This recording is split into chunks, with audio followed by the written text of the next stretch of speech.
कुछ लोगों को भिंडी इसलिए अच्छी नहीं लगती, जब भी बनाए तो बहुत ज़्यादा चिपचिपी और सॉफ्ट हो जाती है। लेकिन आज आपके लिए नई रेसिपी लेकर आई हूँ, बहुत आसान तरीके से ख़ास सीक्रेट इंग्रेडिएंट का इस्तेमाल करते हुए लेस के बगैर भिंडी बनाऊंगी। बनेगी खिली खिली, कलर भी परफेक्ट होगा। कम इंग्रेडिएंट्स का इस्तेमाल करूंगी लेकिन बनेगी चटपटी। तो रेसिपी को स्किप किए बिना पूरा देखिएगा। बिस्मिल्लाहिर्रहमानिर्रहीम, अस्सलाम वालेकुम, welcome to my channel nourish kitchen menu. Recipe पसंद आए तो लाइक और शेयर कीजिए, साथ चैनल को सब्सक्राइब करके सपोर्ट देना मत भूलिएगा।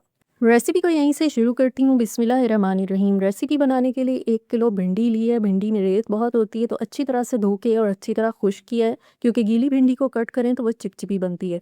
भिंडी को यहाँ छोटे टुकड़ों में काट लिया है ताकि ये जल्दी कुक हो। भिंडी पकाने के लिए आधी प्याली कुकिंग ऑयल डाला है। ऑयल गर्म हो जाने में इसमें कटी हुई भिंडियाँ डाल के फ्राई कर रही हूँ। फ्लेम नीचे मीडियम किया हुआ है। फ्राई करने से भिंडियों का लेस ख़त्म हो जाता है।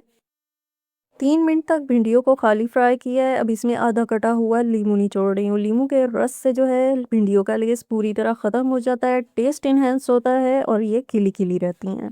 भिंडियों को पूरे 5 मिनट फ्राई किया है। फ्राई करने से इनका लेस पूरी तरह ख़त्म हुआ है और देखें कैसी ये खिली खिली लग रही हैं।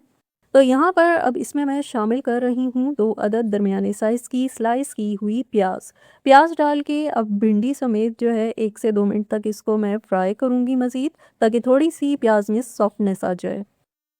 प्याज नरम हो जाने पे यहाँ शामिल कर रही हूँ सब्ज़ ज़ीरा 1 चाय का चम्मच और नमक 1 चाय का चम्मच, पिसी हुई हल्दी आधा चाय का चम्मच, कुटी हुई सूरख मिर्च 1.5 चाय का चम्मच, 1 अदद बड़ा स्लाइस किया हुआ टमाटर और 3 से 4 चॉप की हुई हरी मिर्ची। इन तमाम अज्जा को और मसालों को अच्छी तरह भिंडियों के साथ मिक्स करना है। 1 से 2 मिनट तक और फ्राई करना है। भिंडी की रेसिपी में पानी का इस्तेमाल बिल्कुल नहीं कर रही। यहाँ मैं आंच हल्की करके 10 मिनट के लिए भिंडियों को दम पे छोड़ दूंगी।